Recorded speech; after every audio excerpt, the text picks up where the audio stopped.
Fishing in New England, it's pretty special. From lazy Vermont trout streams to surf-pounded Cape Cod beaches, marshline Connecticut tidal creeks to deep water Maine lakes, inshore, offshore, freshwater and salt, few places compete.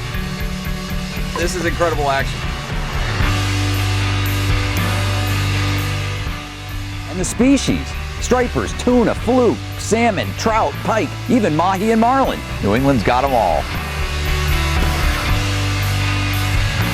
I'm Tom Richardson. Join me as we explore New England's great fishing destinations, chase its many species, and forge new fishing adventures on New England Fishing.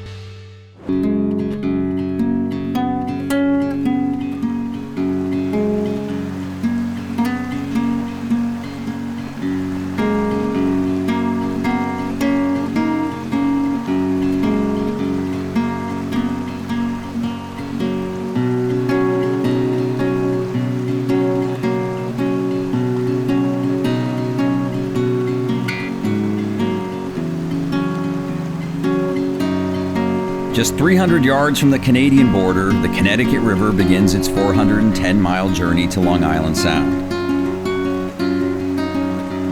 For the first several miles, it meanders as a quiet stream, gathering steam as it passes through the Connecticut Lake system.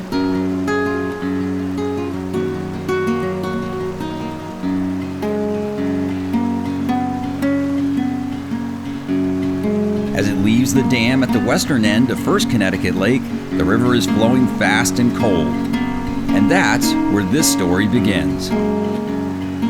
It was early October and the New Hampshire woods were ablaze with color as friend David Jensen and I traveled north in search of fishing adventure. In this case, fly fishing for trout and salmon in the town of Pittsburgh.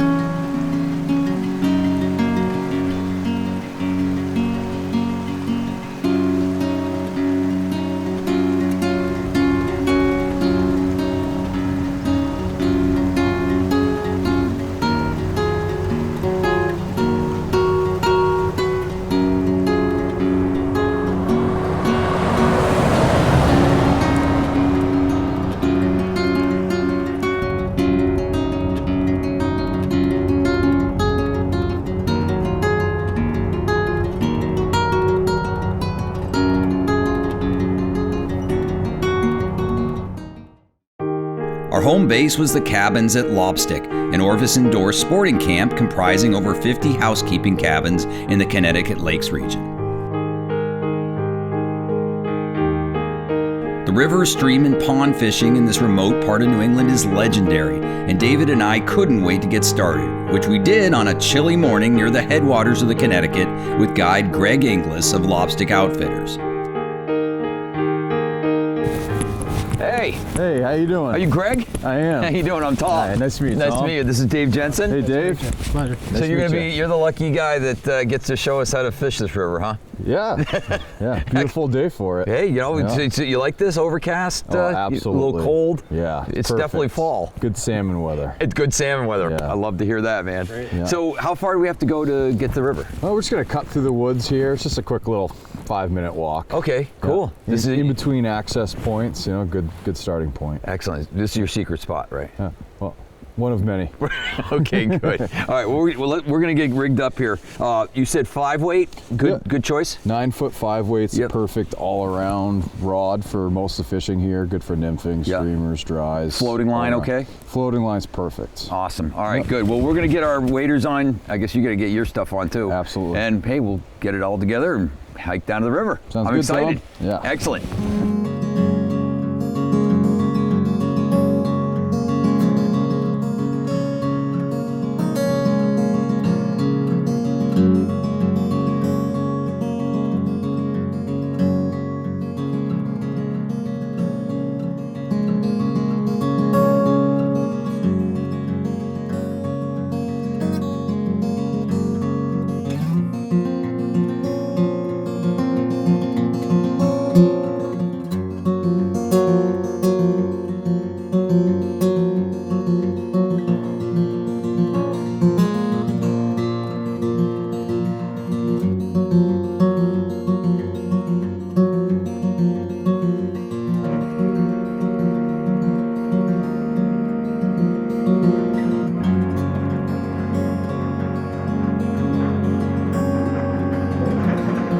So what fly is that?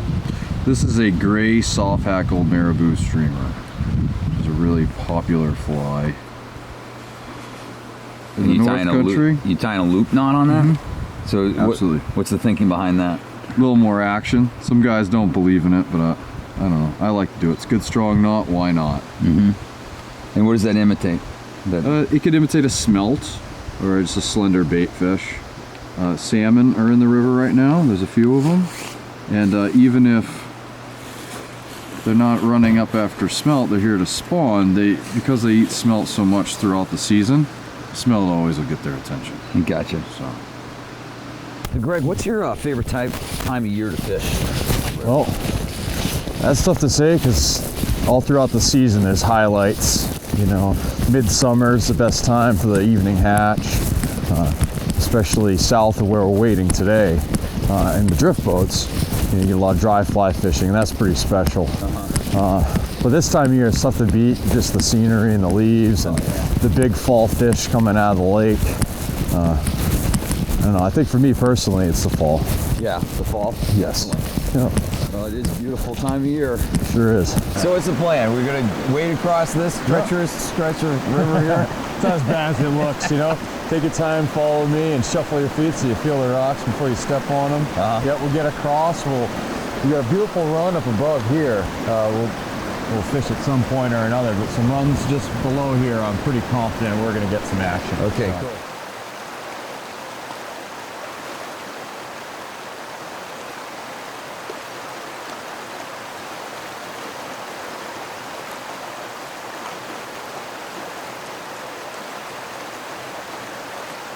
Going just below those rocks there. Okay, just below right in the center. Okay, and then just kind of flick it in there and. Yeah. Right. You got to do a little sidearm cast. I always joke, don't put it in the tree, and I'll do it. I'll put it in the tree. Just keep it nice and low, and take your time. I start a little closer and work your way out because I never like to step in the water. I think there might be a fish. Yeah, sure. So even though I have a spot in mind, it'll always surprise you what fish will sit in. So I work my way out until I'm about in the middle there, and really that's the sweet spot of the pool, up against the bank and underneath that low overhanging tree that still has green leaves there. Okay, all right.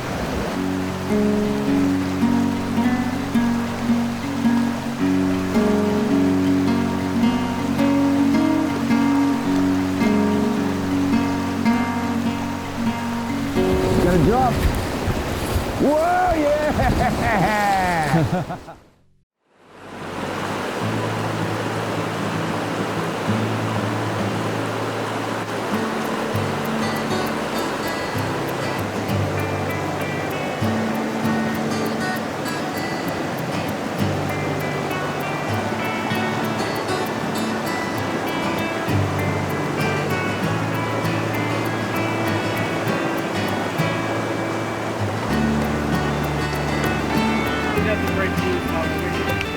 Nice fish, Dave. There you go. Just keep good tension on them. Then he jumps, kind of drop the rod tip a little. The best thing is keep that tension. There you go. Now bring the rod angle towards the left here. Try to keep his head in the water. By keeping that angle, he'll take the path least resistance, but keep that rod angle high. Coming at him. There you go.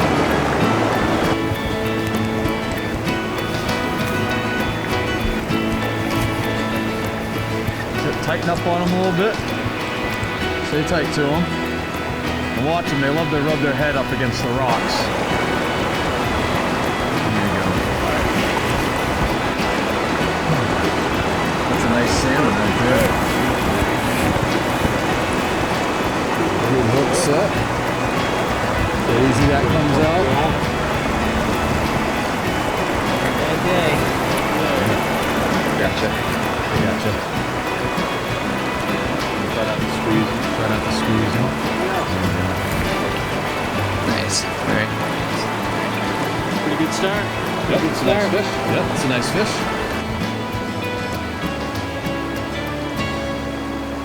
David had scored the first fish of the trip, so we knew we were in the right spot. However, it took a bit more time, plus a switch to a nymphing setup, before I got on the board with a salmon of my own.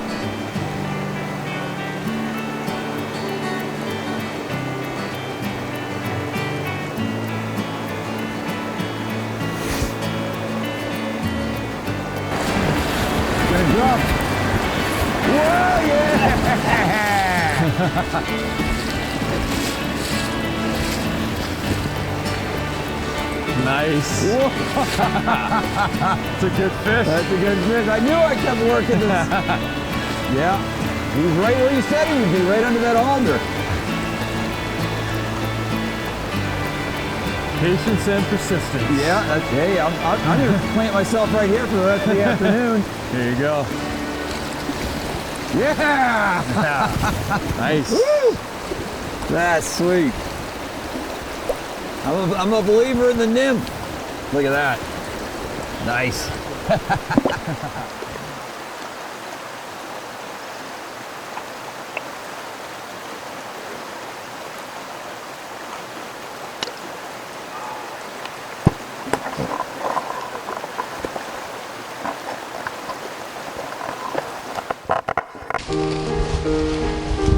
When it comes to outdoors activities, the Cabins at Lobstick has it covered. Not only does it offer access to fantastic lake, pond, and river fishing, it's surrounded by prime habitat for grouse and woodcock.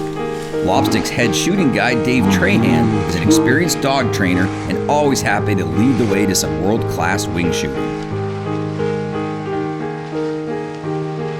And in winter, Lobstick's clean, well-furnished housekeeping cabins serve as cozy accommodations for avid snowmobilers who come to enjoy the extensive system of groomed trails that wind through miles of northern forest. Lobstick Outfitters also carries gear and clothing should you leave something at home or need a replacement. Top quality rods, reels, waders, vests, hats, outerwear, fishing tools, and of course flies are all stocked in Lobstick's well-appointed headquarters and store, along with plenty of fresh coffee and friendly advice. We have a few egg patties.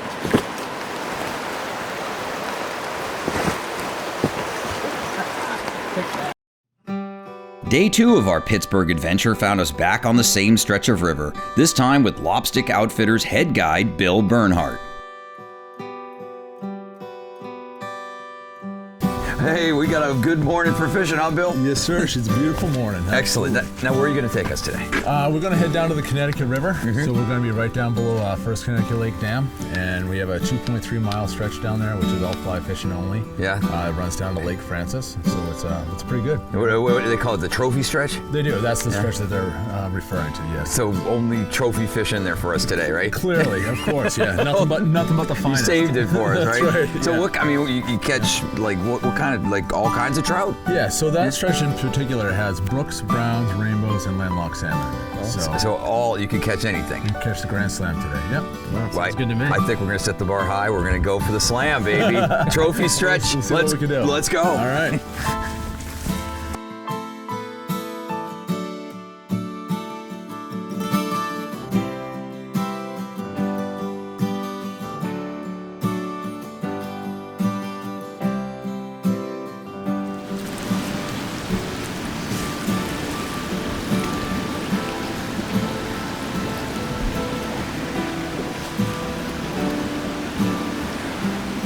So this is the headwaters of the Connecticut right here, pretty much.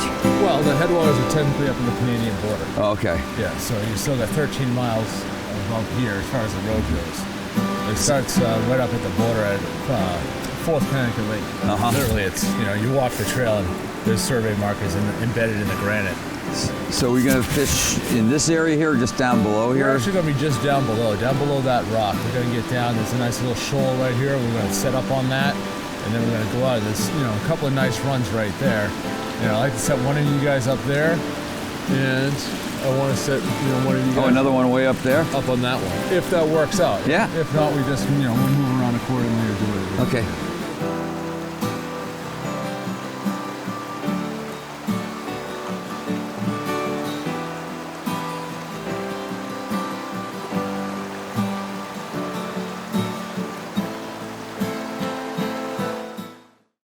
Look at that. Look how pretty. That is just gorgeous. The colors on that. Nice. You got the red dot. Yeah, it's just.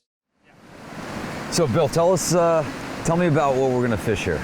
Oh, we've got a nice little, classic run kind of drop-in hole scenario. So what we have here is we have a couple of different seams. So often the fish will kind of come up into this area. It's a little bit deeper out there, so they'll hang right there before they have to move up through. So what we have is we have the seams, and often they'll sit right on the seams. It's the different between the slow and the fast moving water. So we'll kind of sit on that seam. The fast water will bring the food to them. They'll just kind of roll out, feed, come back and relax. So we have several different seams going all the way out through here. And then we have a deeper bucket kind of right down in the How tail deep end. is it right in there? Well, you know, most of that is the 3 to 5 feet range, but then just off the edge of that rock, it drops right in and it's over 10 feet. Really? Yeah. Yeah, so it's nice hole. It's good holding water for them. Yeah. They get down there, they feel very secure. Yeah. So we're going to start off with nymphs. We're gonna start off nymphs. Yep. Yeah. Tell me about the. So describe the rig that we've got set up. You have me set up. Sure. With here. Yep. So we started off with a pretty traditional double nymph rig, indicator style. So what we have is the 2 flies. So our dropper fly today is a squirming worm. It's just a variation of the San Juan worm. Yeah. And then above that, we just have a kind of sparkle caddis pupa. So it's just a caddis larva. And then a couple split shot here to get it down. Yeah, we have split shots in between the 2 flies, and then I also place a couple of split shots above. Yeah. So all about 8 or 9 inches. Yep. Okay. So fair to midland, you know, right in the middle. 14 to probably a 16-inch dropper as far as the tagline goes. It's fine. And then we come up here, and I've started us off with just about 4 feet to our indicator. And that'll keep us riding right in about that 3-foot range. Now, do you want these nymphs like right on the bottom? You know, the fish will hopefully tell us what to do. Sometimes they're going to be feeding a little bit more mid-range, but traditionally, if you're not on the bottom, you're not where you're supposed to be. Okay. You know, that's where the nymphs are. You flip over the rocks, that's where the nymphs live. So, okay. You know, if you're not down there every once in a while, and you're not hanging up every once in a while, you don't quite have it yet. Really? Yeah. Okay, so then you don't want to be on the bottom every single time, but you know, every once in a while, if you get that drift right, you should be getting a little tick on the bottom. And so to get it deeper, you move the strike indicator up a little bit more, or maybe put on some more split shot? Yes, yeah, either of the two. So we, you know, traditionally I'll start by just moving it up a little bit, and then when I feel that I've got it up to where we need it to be, and if we're still not ticking bottom, and then I'll put on some split shot. Now, what tippet do we have on here? We're down to 5X. 5X tippet, Yep, okay. 5X, we got a brand new 9-foot 5X leader on there, and then our dropper rig is tied on 5X fluorocarbon. Okay. So we're looking, you know, anywhere from 4.5 to a 6 pound test. Okay, and a five weight gear is ideal for this area? Yeah, 4 5s are perfect. Okay. All right, let's get to it then. Excellent. We can do that.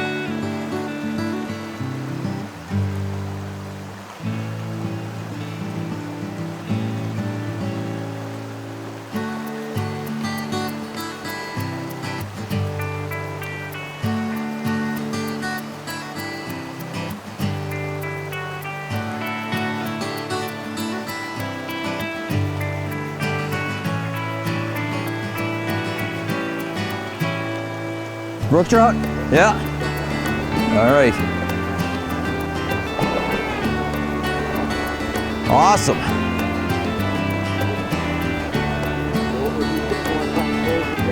Okay, yeah, I got you. No, hold on, no, let me bring them up here.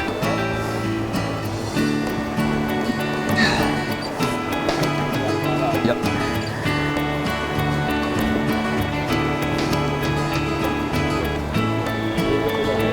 Yeah, I think so, sure. Nice. Pretty fish. So a brookie, huh? Right. All right. Got a salmon and a brook trout. Nice. Good, you know, same spots, it doesn't, same grip, same flies. You just never know what you're going to do. That's right. Oh man. Yep. You want to hold my my weapon?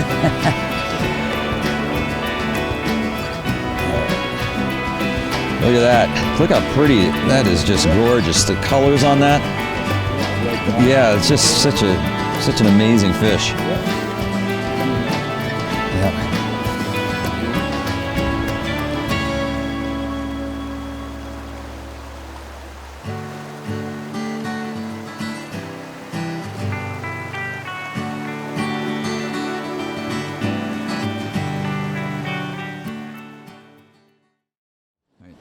So Bill, show us some of the, your standard go-to flies, for this stretch of the river. Sure. Yeah, so, around here we have a lot of stoneflies, caddises. Some of my go-tos are the, on this side here, we have our beathead pheasant tail flashback. This guy right here. And that's sort of an all-around, just imitates a bunch of different nymphs. Specifically the mayfly. Okay. Yeah. So it's like I said, mayflies, caddisses. But day in and day out, if I only had like 2 flies to fish, one of them would be the flashback pheasant tail. Okay. And then the other one is the what we call the hatching pupa. So and also this, what do you call this? A wiggle worm? Or? Oh, that one's just a variation of the San Juan worm. So that's just a pink worm. That's what we just got that brookie on. Yeah. So yeah, and the other ones were the gummy worms. The gummy worms. Yeah. Okay. So all good stuff. And then we, when we flipped over that rock earlier, we had little stonefly pattern, a little stonefly underneath that. And I've got a good pattern for that just on this other side here. It's right here. Yeah, and so you got a little stonefly, and you also get big stoneflies. Oh yeah, yeah. Then our big stones right here, big golden stones, stuff like that. Your big dark stones. Usually we'll try and weight those up, let them up pretty well, so then we won't have to use as much split shot on the leader. Just get it down there, bounce, just kind of roll it along the bottom, bounce it along. Gotcha. Our brief stay in Pittsburgh gave us just a taste of all that this far-flung corner of New England has to offer the visiting sportsman. 2 days of fishing had produced some outstanding action with big trout and salmon on a river I had always associated more with striped bass, bluefish, pike, and smallmouth bass. Yes, the Connecticut wears many faces on its journey to the ocean, and seeing where it all begins has changed my perspective on this important and multifaceted waterway. Beautiful stretch of the river this is. Yeah. The sun's out, nice and warmed up a little bit, but fall fishing at its best up here. Exactly. Yep. Cold mornings, nice days. Should be cold and clear tonight. Good night for sleeping. Wish I could stay up here a month. Well, that's a wrap on another action-packed episode of New England Fishing. To learn more about fishing in this great part of the world, be sure to check out newenglandfishing.com, where you can access loads of articles, recipes, videos, gear and boat reviews, and much more. And don't forget to order your copy of New England Fishing Magazine, a big, bold, glossy publication packed with articles that'll help you catch more and bigger fish all year long. Until next time, I'm Tom Richardson for New England Fishing. Thanks for watching.